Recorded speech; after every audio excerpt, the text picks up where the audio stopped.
ప్రియ సోదరి సోదరులారా, మిమ్మల్ని అందరినీ కూడా మన బైబిల్ పఠనానికి ఆహ్వానిస్తున్నాం.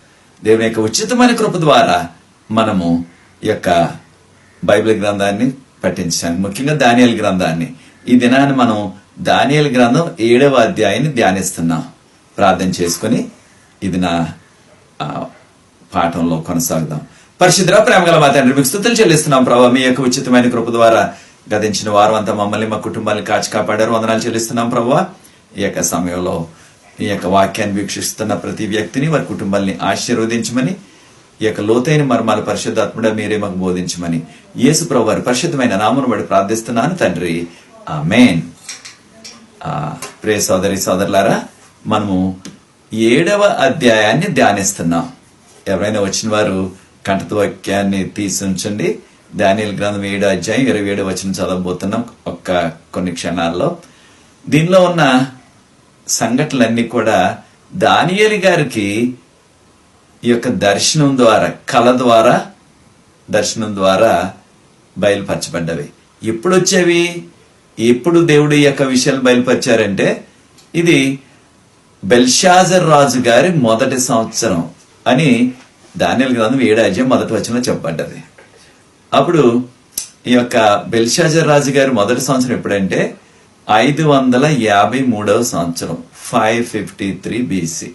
553వ సంవత్సరంలో ఈ సంఘటనలన్నీ కూడా దానియేలు గారికి ప్రత్యక్షం అయ్యాయి. ఈ యొక్క అధ్యాయం ఇది అరామిక్ భాషలో ఉన్నది. అయితే ఈ అధ్యాయం యొక్క ప్రత్యేకత ఏమిటంటే, దానియేలు గ్రంథం 7వ అధ్యాయంలో మొదటి నుంచి, అంటే ఇది బెల్షాజర్ రాజు గారు మొదటి సంవత్సరం నుంచి మొదలుపెట్టి దేవుని యొక్క రాకడ వచ్చి 1000 సంవత్సరాల పాలన తర్వాత మరలా దేవుని బిడ్డలందరూ కూడా, అనగా పరిశుద్ధులందరూ కూడా ఈ లోకానికి వచ్చి వారు యుగ యుగాలు ప్రభుతో రాజ్యం చేస్తారు. అంటే ఒక మాటలో చెప్పుకోవాలంటే కనీసం దానియేలు గారి యొక్క కాలం నుంచి ఇందులో ఉన్న చివరి విషయాలు, అంటే దేవుని బిడ్డలు మళ్ళీ వారు దేవుని రాజ్యాన్ని ఆయనతో పాటు, అనగా యేసు ప్రభు రాజులకు రాజు, ప్రభువులకు ప్రభు ఆయనతో పరిపాలించే వరకు కూడా ఉన్న విషయాలు ఈ యొక్క అధ్యాయంలో చెప్పబడ్డాయి. అంటే దాదాపుగా 3500 సంవత్సరాల చరిత్ర. ఇంగ్లీష్లో అవుట్లైన్ అంటాం మనం. అంటే ఇది క్షుణ్ణంగా అన్ని విషయాలు చిన్న చిన్నవి చెప్పినవి కాదు, కానీ ఇవి ఏం చెప్పబడ్డావంటే ఈ యొక్క ప్రాముఖ్యమైన విషయాలు చెప్పబడ్డాయి దీనిలో. కనుక అన్ని వివరాలు చెప్పుకోవాలంటే చాలా సమయం పట్టేస్తుంది. కనుక మనం ఈ యొక్క పాఠం మనకు చెప్పబడ్డది ఏమిటంటే, ఈ యొక్క సముద్రం అల్లకల్లోలంగా ఉన్న సముద్రం. కొన్నిసార్లు సముద్రం కొంచెం నెమ్మలంగానే ఉంటది. ఎప్పుడైనా తుఫాన్ పట్టినప్పుడు చూడండి, సముద్రం తీరాల్లో ఉన్న వారికి ఎక్కువగా అది బాగా అర్థమవుతుంది. తుఫాన్ పట్టినప్పుడు పెద్ద పెద్ద అల్లు వచ్చేస్తాయి. చాలా ఆ యొక్క సముద్రం చాలా అల్లకల్లోలంగా ఉంటుంది. కనుక అటువంటి అల్లకల్లోల పరిస్థితి నుంచి ఇది ఆ యొక్క పరలోకపు మేఘాలు వైపు నడిపించుతుంది అన్నమాట. ఈ విషయాలు మనం నేర్చుకోబోతున్నాం. దానియేలు గారు చూసింది ఏంటంటే, ఈ యొక్క దర్శనంలో ఆయన సముద్రాన్ని చూచారు. ఆ యొక్క సముద్రంలో నుంచి 4 మృగాలు బయటకు వచ్చాయి. 4 మృగాలు. ఇవి క్రూర మృగాలు, మామూలు మృగాలు కాదు సమా, క్రూర మృగాలు బయటకు వచ్చాయి. కనుక మనము ఈ యొక్క అల్లకల్లోలమైన పరిస్థితి నుంచి ఆ యొక్క శాంతియుతమైన పరిస్థితికి, దీనిని మనం ఈ యొక్క కంఠత వాక్యం రూపంలో దానియేలు గ్రంథం 7వ అధ్యాయం ఆఖరి భాగంలో ఉన్న 27వ వచనాన్ని చదవబోతున్నాం మనం. కంఠత వాక్యం ఎవరు చదువుతారు? వచ్చిన వారు. ఆకాశం మందటి క్రిందనున్న రాజ్యమును, అధికారమును, రాజ మహోత్సవమును మహోన్నతుని పరిశుద్ధులకు చెందును. ఆయన రాజ్యము నిత్యము నిలుచును. అధికారులందరూ దానికి దాసులై విధేయులుగా నుందురు. ఇంతలో సంగతి సమాప్తమాయనని చెప్పింది. చూడండి ఏం జరుగుతుందంటే, ఇక్కడ చివరిలో ఈ యొక్క దేవుని యొక్క రాజ్యం, ఈ ఆకాశం కింద ఉన్న రాజ్యం అంతా కూడా దేవుని యొక్క భక్తులకి ఇవ్వబడుతుంది. వారు రాజ్యం చేస్తారు. ఎవరితో? యేసు ప్రభుతో కలిసి. కారణం ఆయన రాజులకు రాజు, ప్రభువులకు ప్రభు కనుక ఆయన పరిపాలన చేస్తారు. ఇప్పుడు దానియేలు గారికి దర్శనంలో చూసింది ఏంటంటే సముద్రం నుంచి వచ్చే 4 మృగాలు. సముద్రం దేనికి సాదృశ్యం? కారణం ఏంటంటే ఈ యొక్క అధ్యాయంలో అనేకమైన సాదృశ్యాలు వాడారు. ఇంగ్లీష్ లో సింబల్ అంటున్నాం మనం, గుర్తులు అన్నమాట, సాదృశ్యాలు. ఏంటవి? ఒకటి సముద్రం. సముద్రం దేనికి సాదృశ్యం, దేనికి గుర్తు అంటే ప్రకటన గ్రంథం 17వ అధ్యాయం 15వ వచనం, రెవల్యూషన్ చాప్టర్ 17:15. ప్రకటన గ్రంథం 17వ అధ్యాయం 15వ వచనంలో ప్రభు చెప్పారు, యోహాను, నీవు చూస్తున్న సముద్రము ప్రజలకి సాదృశ్యం, దేశాలకి సాదృశ్యం. అంటే ఈ యొక్క అల్లకల్లోలంగా ఉన్న సముద్రం అంటే ప్రజలు అల్లకల్లోలంగా ఉండి, లేకపోతే ఆ యొక్క యుద్ధాలు చేస్తూ రాజ్యాలు కావాలని ఒకళ్ళ మీద ఒకళ్ళు దండెత్తుతున్న పరిస్థితులు అన్నమాట, అల్లకల్లోల పరిస్థితులు. అటువంటి పరిస్థితుల్లో నుంచి 4 మృగాలు వచ్చాయి. ఈ 4 మృగాలు ఎవరో దానియేలు గారికి తెలియలేదు, అర్థం అవ్వలేదు. అప్పుడు ఈ యొక్క దర్శనం అంతా అయిపోయిన తర్వాత ఆయన ప్రభువుని అడుగుతున్నారు, ప్రభు నాకు తెలియలేదు ఇవన్నీ కూడా అర్థాలు. దేనికి సాదృశ్యం అంటే దేవదూత చెప్పారు, ఏమని? దానియేలు, నీవు చూచిన 4 మృగాలు లేదా 4 జంతువులు 4 రాజులు. రాజు అంటే ఆ రాజుకి రాజ్యం ఉండాలా, రాజ్యం అంటేనే రాజు అంటాం ఆ రోజుల్లో. అయితే ఈ రోజుల్లో రాజ్యం లేని వారు కూడా చాలా మంది రాజు అని పెట్టుకుంటున్నారు. కొంతమంది ఆ ప్రతి ఇంట్లో కూడా వారి కుమారుడికి ఎక్కువ మంది ఆ గ్రామంలో రాజు అని పిలుచుకుంటా ఉంటారు. అయితే ఇక్కడ నువ్వు చూచిన 4 జంతువులు కూడా 4 రాజులు, అంటే 4 రాజ్యాలు అన్నమాట. అయితే దీనిలో మనకున్నది ప్రత్యేకత ఏంటంటే దానియేలు గారు చూచింది సింహాన్ని చూచారు. ఆ యొక్క సింహానికి రెక్కలు ఉన్నాయి ఎగరటానికి. అయితే కొంతకాలం అయిన తర్వాత లేదా కొంత సమయం అయిన తర్వాత ఆ రెక్కలు విరగొట్టేశారు, విరిగిపోయే రెక్కలు. అప్పుడు ఈ యొక్క సింహం నిలబడి మనిషి హృదయం దానికి ఇవ్వబడ్డది, మనుషుల హృదయం దానికి ఇవ్వబడ్డది. అయితే ఈ సింహం ఎవరికి సాదృశ్యం అంటే దానియేలు గ్రంథం 2వ అధ్యాయంలో మనం ఒక పెద్ద విగ్రహాన్ని చూచాం. ఆ విగ్రహం దాని యొక్క తల బంగారం, అది బబులోనికి సాదృశ్యం. దాని యొక్క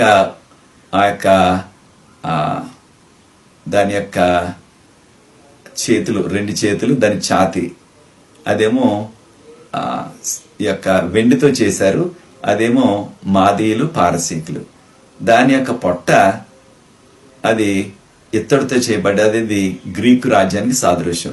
దాని యొక్క కాళ్ళు ఇనుముతో చేయబడ్డవి, అవి రోమా రాజ్యానికి సాదృశ్యం. అలాగే దాని పాదాలు, దానికి ఉన్న 10 వేళ్ళు మట్టి ఇనుముతో చేయబడ్డాయి, అంటే 2 కలవు అన్నమాట. ఇదే సామ్రాజ్యాలు ఇక్కడ మృగాల రూపంలో చెప్పబడ్డవి. ఇవి సాధారణమైన మృగాలు కాదు సుమా, అసాధారణమైన మృగాలు. కారణం ఏంటి? సింహానికి ఎక్కడైనా రెక్కలు ఉంటాయా? ఎక్కడ ఉండవు. ఒకవేళ ఉన్నట్లయితే ఇక ఈ భూమి మీద ఎవరు జీవించలేరు అవి ఎగురుతున్నట్లయితే. అలాగే ఈ యొక్క 3వ జంతువుకి, చిరుతపులికి 4 తలలు ఉన్నాయి. 4 తలలు ఉన్న జంతువు ఎక్కడ ఉంటుంది? ఎక్కడా లేదు చిరుతపులి అలాంటిది. కనుక ఇవి సాదృశ్యంగా వాడిన జంతువులు. మరి 7వ అధ్యాయంలోనేమో జంతువులు వాడారు, 2వ అధ్యాయంలో లోహాలు వాడారు, బంగారం, వెండి. అలాగా ఇదే రాజ్యాలు. ఇలాగే తేడా ఎందుకు వాడారు అంటే 2వ అధ్యాయంలో వాటి విలువెంత? బబులోన్ అన్నిటికంటే విలువైంది, కారణం బంగారంతో పోల్చారు. అలాగే ఇక్కడ వీటి యొక్క క్రూరత్వం గురించి చెప్పబడ్డది. ఈ రాజ్యాలు ఏ విధంగా క్రూరంగా ఉంటాయి, 2వ అధ్యాయంలోనే వాటి విలువ ఎంత విలువ ఉందో ఒక దానికి. అయితే ఇక్కడ వాటి క్రూరత్వం ఎలా ఉంటుందని చెప్పబడ్డది. కనుక ఈ యొక్క సింహం బబులోనుకు సాదృశ్యం. ఎలా తెలుసు మనకి? ఎవరు చెప్పారు అంటే అది ఇర్మియా గ్రంథం 4:7 జెరెమియా చాప్టర్ 4:7. అప్పుడు అక్కడ అంటున్నారు, ఆ యొక్క ఉత్తర ప్రాంతాన్ని నుంచి, ఆ యొక్క పొదల్లో నుంచి సింహం వస్తుంది. ఉత్తర ప్రాంతం నుంచి ఏ రాజ్యం వచ్చింది యూదుల్ని నాశనం చేసేయటానికి? బబులోను. దానిలోను బబులోను గోడల మీద, బబులోను రాజుగారికి ఎంతో ఇష్టమైన జంతువు ఏదంటే సింహం, రెక్కలతో ఉన్న సింహం. ఆయన ఆ రోజుల్లో ఉన్న కళాకారుల చేత, ఆర్టిస్టుల చేత రెక్కలతో ఉన్న సింహం ఎగురుతున్నట్లుగా బొమ్మలు వేయించాడు ఆయన. అది బబులోను గోడల మీద అనేక సార్లు వారు వేయించారు. అంటే అనేక ఆ యొక్క గోడల మీద ప్రత్యక్షమయ్యాయి ఆ రోజుల్లో. ఇప్పుడు కూడా దాని ఆనవాళ్లు దొరికాయి. కనుక సింహాన్ని బబులోనుతో పోల్చారు. అయితే జంతువులన్నిటికంటే అడవిలో రాజు సింహం. అలాగే బబులోను అందరికంటే కూడా మంచి రాజ్యం. అది మంచి రాజ్యం అంటే బలమైన రాజ్యం. అయితే ఏమైంది నెబుకద్నెజరుకి? ఆయన సింహంలాగా మొత్తం అందరినీ జయించేశాడు. ఆయనకి ఎదురులేదు ఇంకా ఆ రోజుల్లో. సింహానికి ఎదురు ఏముంది ఆ యొక్క అడవిలో? అయితే ఆయన 7 సంవత్సరాలు పిచ్చివాడైపోయి గడ్డి మేశాడు. తర్వాత మారు మనసు పొందాడు. అప్పుడు సాదృశ్యంగా ఏం చెప్పారు? దాని రెక్కలు విరగొట్టబడ్డాయి, దానికి మానవుని యొక్క హృదయం ఇవ్వబడ్డది. ఎవరికి? సింహానికి. కనుక ఈ సింహం బబులోను రాజ్యం. బబులోను రాజ్యం ఎప్పుడు పరిపాలించిందంటే చరిత్రకారులు చెప్పేది మనకి 605 సంవత్సరం, క్రీస్తు పూర్వం 605, 605 BC, 605 BC up to 539 BC, 539 సంవత్సరం క్రీస్తు పూర్వం బబులోను పరిపాలించింది. తర్వాత రెండవ రాజ్యం, అది రెండవ జంతువు యొక్క ఎలుకబంటి. ఎలుకబంటి నోట్లో 3 పక్కటెముకలు ఉన్నాయి. అది తినేస్తుంది అనమాట. దాని నోట్లో 3 పక్కటెముకలు నవ్వులుతా ఉంది. అయితే ఈ యొక్క ఎలుకబంటి ఎలా ఉందంటే, దీన్ని ఇంగ్లీష్లో బెయిర్ అంటున్నాం. ఇది ఒక ప్రక్కనేమో పల్లంగా ఉంది, ఓ ప్రక్కన ఎత్తుగా ఉంది. అంటే ఓ ప్రక్కనేమో తక్కువగా ఉంది, లోగా ఉంది, ఇంకో పక్కన హైగా ఉంది, పైకి ఉంది అనమాట. అయితే ఇది దేని సాదృశ్యం అంటే, ఈ యొక్క వీరిది రాజ్యం ఏ రాజ్యం అంటే సంకీర్ణ ప్రభుత్వం. మాదీయులు, పారసీకులు, 2 రాజులు కలిసి, 2 రాజ్యాలు కలిసి, 2 ఒక సంకీర్ణ ప్రభుత్వంగా ఏర్పడి బబులోను ఓడించేసి వీరు పాలన చేసినట్లుగా 5వ అధ్యాయంలో మనం నేర్చుకున్నాం. అయితే ఈ ఇద్దరిలో కూడా మాదీయులు చిన్న రాజ్యం, చిన్న సైన్యం. పారసీకులది పెద్ద రాజ్యం, పెద్ద సైన్యం. కనుక ఆ ఎత్తుగా ఉన్న ఎలుకబంటికి ఎత్తుగా ఉన్న ఆ సాదృశ్యం ఏమిటంటే, అది పారసీకులు దీన్ని కంట్రోల్ చేస్తున్నారు, డామినేట్ చేస్తున్నారు అనమాట. అయితే ఆ తక్కువగా పల్లంగా ఉంది చూడండి, అదేమో వారికి సహకరించిన మాదీయులు, వారికి సాదృశ్యం.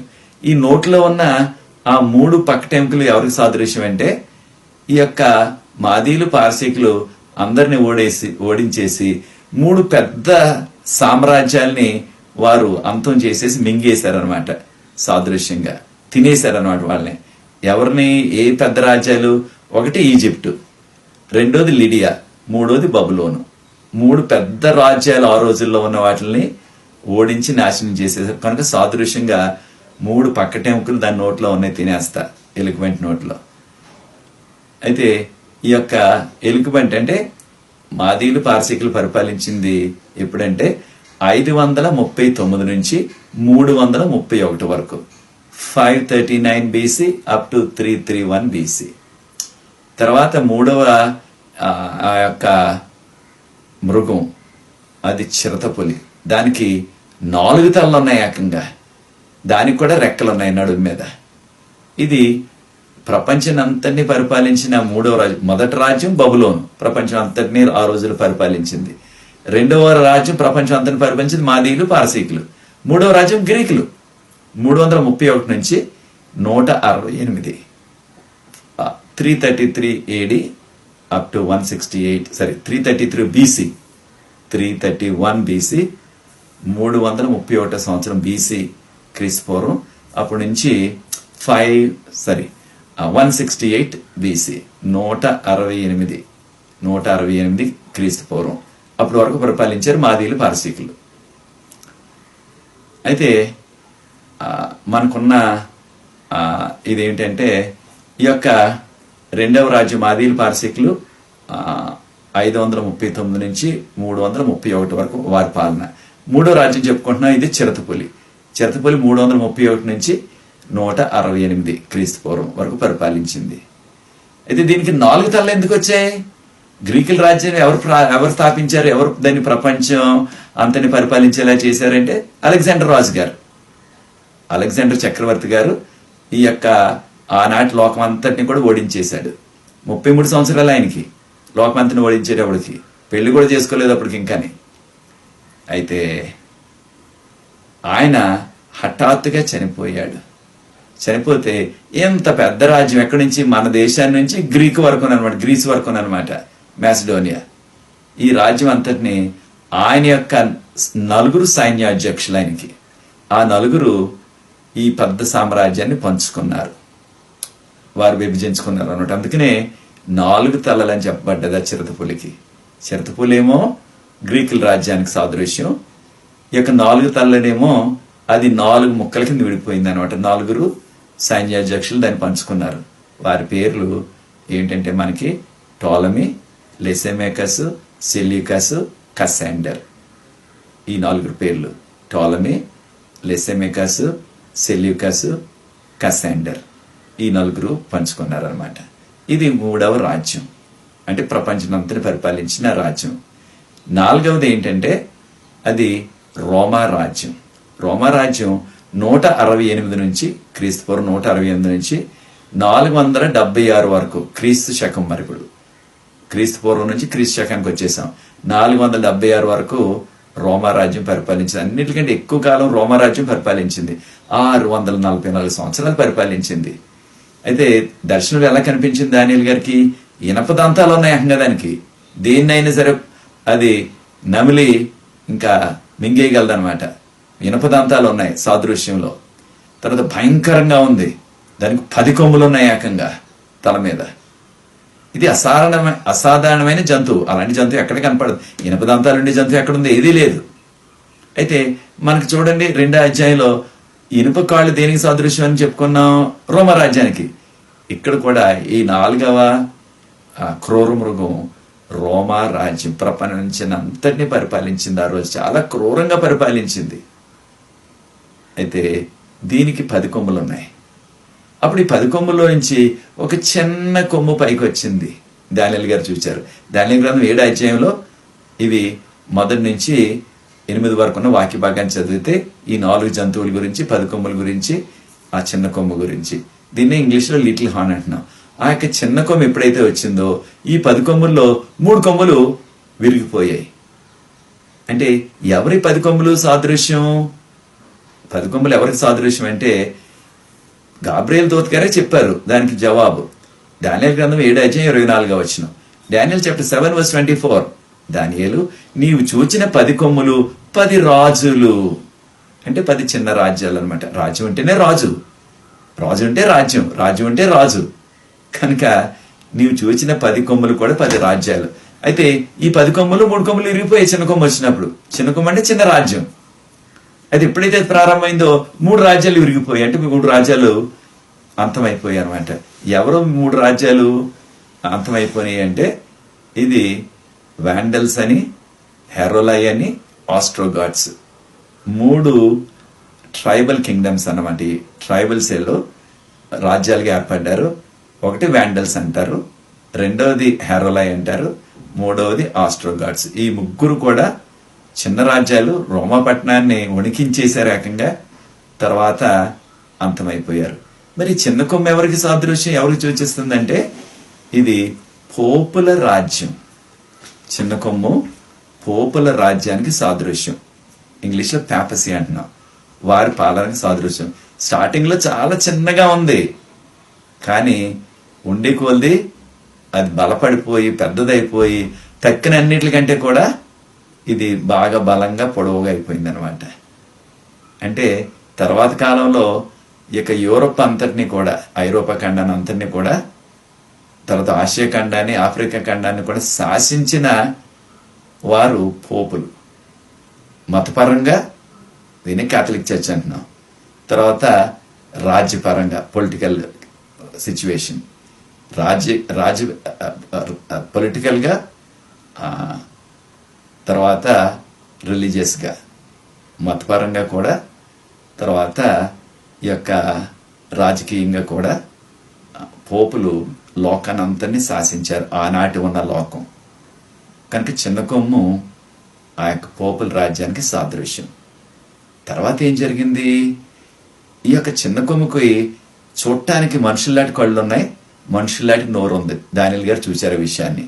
ఈ విషయం దానియేలు 7:8 ఇది డంబమైన మాటలు, దేవునికి విరుద్ధమైన మాటలు మాట్లాడుతుందంట. దానియేలు గారు చూసి ఆశ్చర్యపోయారు. ఏంటి ఇలా మాట్లాడుతుంది దేవునికి విరుద్ధంగా అని? ఏంటి ఆ విరుద్ధమైన మాటలు అంటే, నేనే దేవుణ్ణి అని చెప్పుకున్నారు పోపులు. అంటే దేవుడికి ఏమైతే అధికారాలు ఉన్నాయో మాకు కూడా ఉన్నాయి. పాపాలు క్షమించే అధికారం, ఎవరినైనా పరలోకం తీసుకెళ్లే అధికారం, లేకపోతే ఎవరినైనా సరే నరకానికి పంపేసే అధికారం మా చేతిలో ఉందని చెప్పుకున్నారు ఆ రోజుల్లో.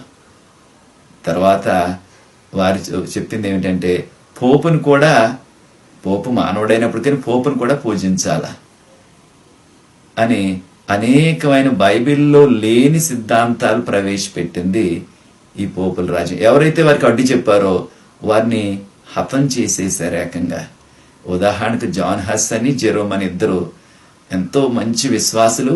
ఆ రోజుల్లో ఎవరిని బైబిల్ చదవలేదు ఆనాటి సంఘం.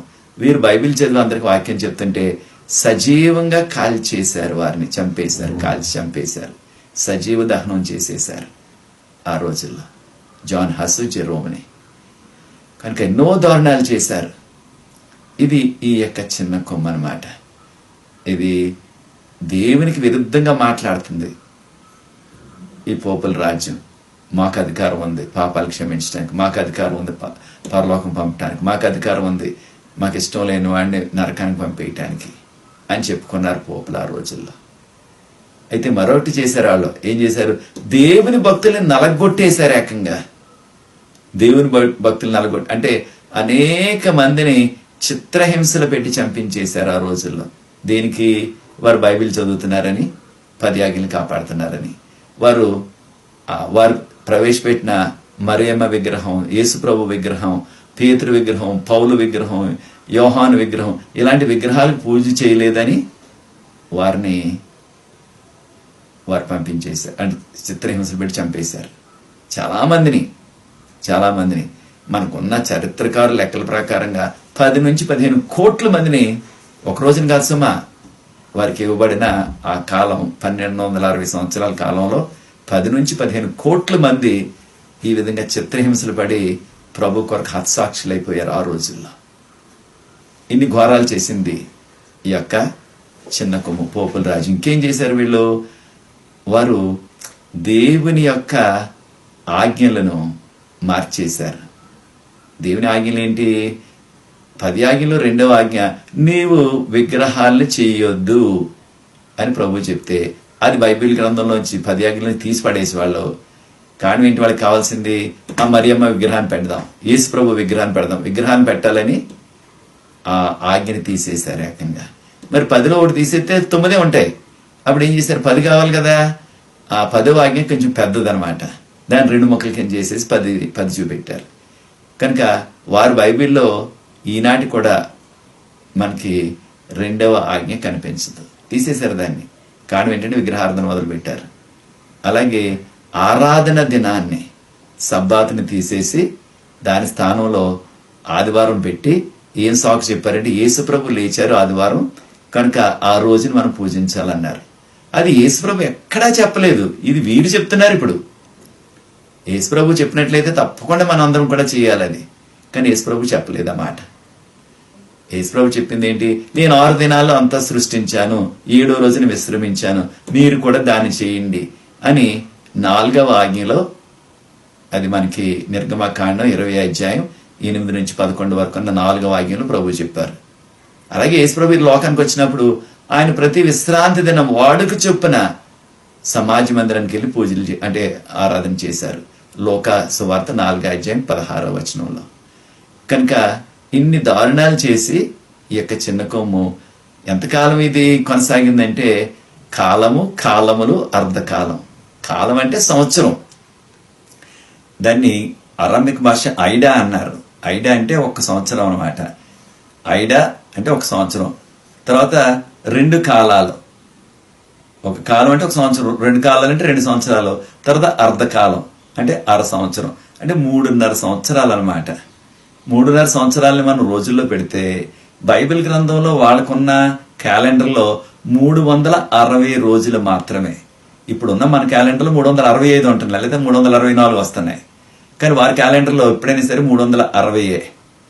ఆ లెక్కలు వేస్తే 3.5 సంవత్సరాలు 1260 దినాలు వస్తాయి.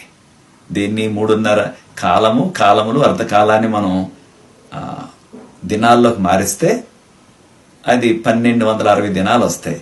ఒక దినం అంటే దానియేలు గ్రంథంలో, ప్రకటన గ్రంథంలో 1 సంవత్సరం అని మనం అర్థం చేసుకోవాలి. దేని గురించి అర్థం చేసుకోవాలంటే ఇశ్రాయేలీలు ఆ యొక్క ఈజిప్ట్ నుంచి కానాను వెళ్ళటానికి 40 రోజుల్లో వెళ్ళిపోవాలి. కానీ వారి అవిధేయత వలన 40 రోజుల ప్రయాణాన్ని ప్రభువారు 40 సంవత్సరాలుగా మార్చేశారు. ఈ విషయాన్ని నా మాటలు కాదు సుమా. సంఖ్యాకాండం 14:34 సంఖ్యాకాండం 14:34 ఒక దినం లేకపోతే 40 దినాల ప్రయాణం 40 సంవత్సరాలుగా మార్చేశారు. కనుక ఈ యొక్క 1260 దినాలు 1260 సంవత్సరాలు ఇది పోపుల రాజ్యం. ఎప్పుడు 538లో ప్రారంభమైంది పోపుల రాజ్యం. ఇది మతపరంగా రాజకీయంగా 538లో ప్రారంభమైంది. అప్పుడు ఉన్న పోపు గారు విజిలియస్, ఆయన మొదలు పెట్టారు.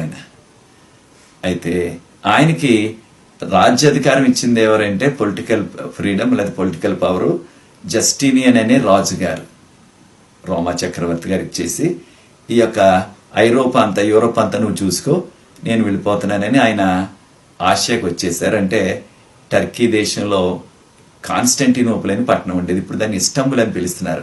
అక్కడికి ఆయన సైన్యం, ఆయన యొక్క మంత్రులందరూ వచ్చేసారు. యూరోప్ అంతా పోపుల చేతులు ఊడ్చిపెట్టేశారు. కనుక వీరు 538లో ప్రారంభమైతే 1260 సంవత్సరాలు పూర్తవటానికి 1798 1798 అప్పటి వరకు కొనసాగింది వీరి యొక్క పాలన, వీరి యొక్క క్రూరమైన పాలన. దేవుని భక్తులు ఎంతో నలిగిపోయారు, ఎంతో మంది హతసాక్షులైపోయారు. అయితే దానియేలు గారు ఎంతో ఆతృతతో చూస్తున్నారు. ఇంత ఘోరాలు జరుగుతున్నాయి, దేవునికి విరుద్ధంగా. నేనే దేవుణ్ణి, నేనే పరిశుద్ధిని, నాకు పాపాలు క్షమించడానికి అధికారం ఉంది, ఎవరైనా పరలోకం పంపడానికి అధికారం ఉందని చెప్పుకుంటుంటే వీళ్ళు దేవుని భక్తులు నలగొట్టేయబడుతున్నారు వీళ్ళ ద్వారా. దేవుడు ఏం చేయట్లేదేంటి? దేవుడు ఏం చేస్తారు? వీళ్ళకి ఏమైనా శిక్ష వేస్తారా అని ఆకాశం వైపు కన్నులెత్తి చూచారు దానియేలు గారు దర్శనంలోనే.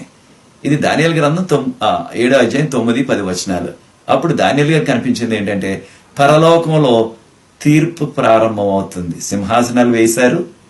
అక్కడ ఆది నుంచి ఉన్నవారు ఎవరు? తండ్రి. తర్వాత అది దానియేలు గ్రంథం 7:9. అలాగే దానియేలు గ్రంథం 7:13 సన్ ఆఫ్ మ్యాన్, మనిషి కుమారుడు కూడా వచ్చారు తీర్పులోకి. తర్వాత 1000 కొలది, 10,000 కొలది, 10,000 కొలది అంటే దూతలు అన్నమాట, ఆయనకు పరిచారం చేసిరి. వీరందరూ కూడా తీర్పులో వారు ప్రారంభించారు. అప్పుడు పరలోకపు గ్రంథాలు తెరవబడేను. ఏ గ్రంథాలు? జీవ గ్రంథం, జ్ఞాపకార్థ గ్రంథం, మరొకటి మరణ గ్రంథం అంటున్నాం మనం. ఈ గ్రంథాలు ఇలాంటివి దేవుని పరలోకంలో ఉన్నాయి. అంటే మనం చేసే ప్రతి విషయం కూడా మంచిదే గాని చెడ్డదే గాని ఈ గ్రంథాల్లో లిఖించబడుతున్నారు, రాసేస్తున్నారు. ఎవరు రాస్తున్నారు? ఎవరు రికార్డ్ చేస్తున్నారు? ఇదంతా దేవదూతలు. రాయటువంటి ఏదో పెన్నుతోనో పెన్సిల్తో రాయటం కాదు సుమా. ఇది మనం ఈ రోజుల్లో ఇప్పుడు మనకు బాగా అర్థమవుతుంది. పూర్వకాలం వారి కంటే వీడియో ఉంది ఈ రోజుల్లో. లేదా మన ఫోన్లోనే వీడియో తీసేసే అవకాశం వచ్చేసింది ఇప్పుడు. మరి మనుషులు ఇలా చేసేయగలుగుతుంటే ఈ రోజులు ఏమవుతుంది, ఎలాంటి చిన్న కార్యక్రమం అయినా సరే గ్రామాల్లో కూడా వాళ్ళ దగ్గర ఉన్న ఫోన్ తోటి వాళ్ళు రికార్డింగ్ చేసేస్తున్నారు. అది పెళ్ళి అవని, లేకపోతే పుట్టినరోజు అవని, ఏదైనా సరే రికార్డింగ్ చేసేస్తున్నారు. మరి మనుషులు ఇలా చేయగలుగుతుంటే ఇంకా ఎంతో ఉత్తమమైన ఎటువంటి మంచి స్టాండర్డ్ తో ఉన్న రికార్డింగ్ ఎవరు చేయగలరు? దేవదూతలు చేయగలరు. మన టెక్నాలజీ కంటే దేవుడి టెక్నాలజీ ఎంతో మంచిది. కనుక మనం చేసే ప్రతి క్రియ మంచిదే గాని చెడ్డదే గాని, పగలు చేసినా రాత్రి చేసినా మన ఆలోచనలు కూడా రికార్డింగ్ అయిపోతుంది, దేవదూతలు చేసేస్తున్నారు. అదంతా కూడా తీర్పులకు వస్తుంది. ఇది ప్రసంగి 12:13-14 ఎక్లీసియాస్టిస్ చాప్టర్ 12:13-14. కనుక మనం చేసే ప్రతిదీ తీర్పులోకి వస్తుంది. కనుక దానియేలు గ్రంథం 7:9-10, 13 వరకు వెళ్తే ఆ యొక్క తీర్పు జరుగుతుంది. దేనికి తీర్పు? ఇక 4వ జంతువు మహా క్రూరమైంది, ఇనపదంతాలతో నవిలేసింది, దానికి తీర్పు. తర్వాత చిన్న కొమ్ము, అది పోపుల రాజ్యం. ఈ యొక్క ఇనపదంతాలతో నవిలేసింది రోమరాజ్యం. రోమరాజ్యంలోనే కదా యేసు ప్రభుని సిలువేసేశారు. రోమరాజ్యంలోనే కదా యొక్క యోహాను గారిని వేడి కాగే నూనెలు వేసేశారు. ఈ రోమరాజ్యంలోనే కదా పేతురు గారిని తలకిందులుగా సిలువేసేశారు. ఈ రోమరాజ్యంలోనే కదా, రోమపట్నంలోనే కదా పౌలు గారు తల నరికేశారు. అలాగే అనేక మంది శిష్యులు, అనేక మంది భక్తులు హతసాక్షులు అయిపోయారు. అయితే దీనికి మరి శిక్ష ఏం పడుతుంది అని చూస్తున్నారు దానియేలు గారు దర్శనంలో. దాన్ని ఆ యొక్క అగ్నిలో వేసేశారు. అలాగే చిన్న కొమ్ము, ఎంతో మంది భక్తుల్ని నలగొట్టేసి చిత్రహింసలు పెట్టేసిన ఆ చిన్న కొమ్ము పోపుల రాజ్యం, వారికి ఏం శిక్ష వేస్తారు దేవుడు అని చూస్తున్నారు దానియేలు గారు. 10వ వచనంలో చూసినట్లయితే దానియేలు 7:10 దాన్ని కూడా ఆ నరకాగ్నిలో పడేసేశారు, కాల్చివేసేశారు. ప్రతి అక్రమార్కుడికి వాక్యాన్ని పాటించకుండా, ఆజ్ఞలు పాటించకుండా వాళ్ళ ఇష్టానుసారంగా ఎవరైతే జీవించారో అందరికీ కూడా ఆ నరక శిక్ష పడుతుంది ఒక రోజున త్వరలో. ఇది తీర్పు.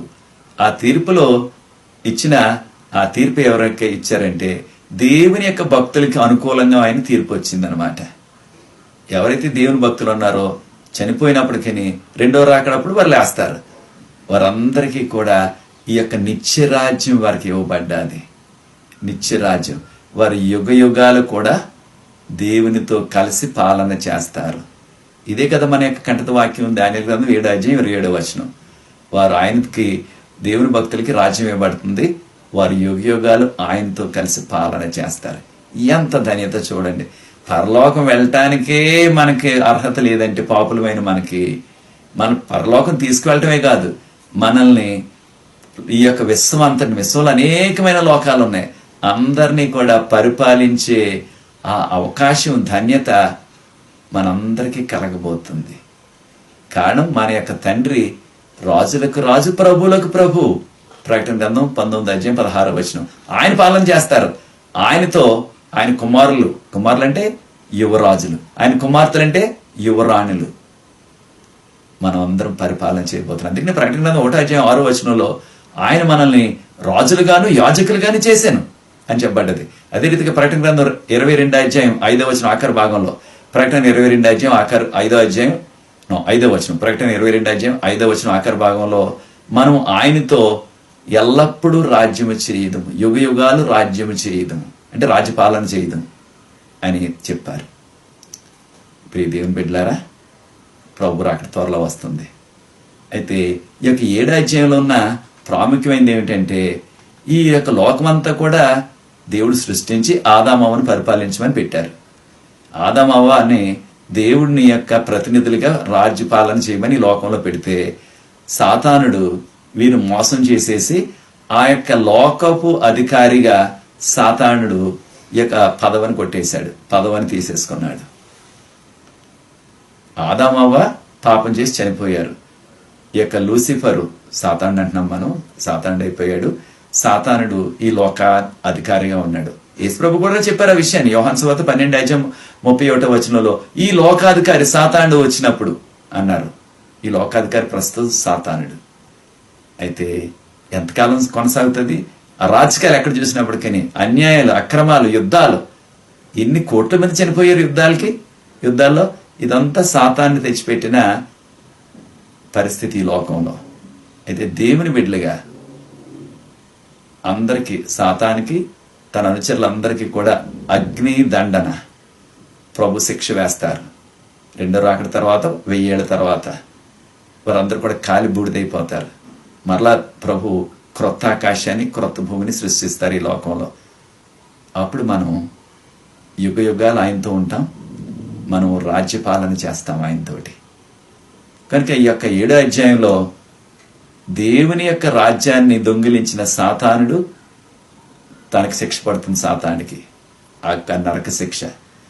అయితే ఎవరైతే సాతాను మోసంలో పడిపోయారో ఆ యొక్క 3 వంతు దేవదూతలు మరియు అనేక మంది కోటాను కోట్ల మానవులు పాపంలో పడిపోయారు కనుక, దేవుని నమ్మలేదు కనుక, పాపులైనప్పటికీ ఇవ్వబడిన ఆ సదా అవకాశాన్ని, రక్షణను అందుకోలేదు కనుక, రక్షణను వారు విసర్జించారు కనుక వారికి కూడా అగ్ని దండన పడుతుంది, నరకాగ్ని. అయితే ప్రభు మనకు చెప్తున్నది ఏంటంటే, ఆయన త్వరలో వస్తున్నారు రెండవసారి. మనము ఆయన రాజ్యంలో యుగ యుగాలు ఉంటాం. ఇక ఈ లోకంలో ఉండే ఆ యొక్క మరణాలు, వ్యాధులు, బాధలు, యుద్ధాలు, ముసలితనం, వేదనలు, శోధనలు, ఇంకవన్నీ కూడా ఉండవిక. కారణం సాతానుడు ఉండడు, ఇక పాపం ఉండదు. ఇక అటువంటి నిత్యరాజ్యం కొరకు నువ్వు ఎదురు చూస్తున్నావు ప్రియ సోదరి సోదరుడా. ప్రభు త్వరలో వస్తున్నారు, ఆయన రాజ్యంలో చేరాల. చెప్పుకోవాలంటే ఇంకా అనేకమైన విషయాలున్నాయి ఈ యొక్క దానియేలు గ్రంథం 7వ అధ్యాయం మీద.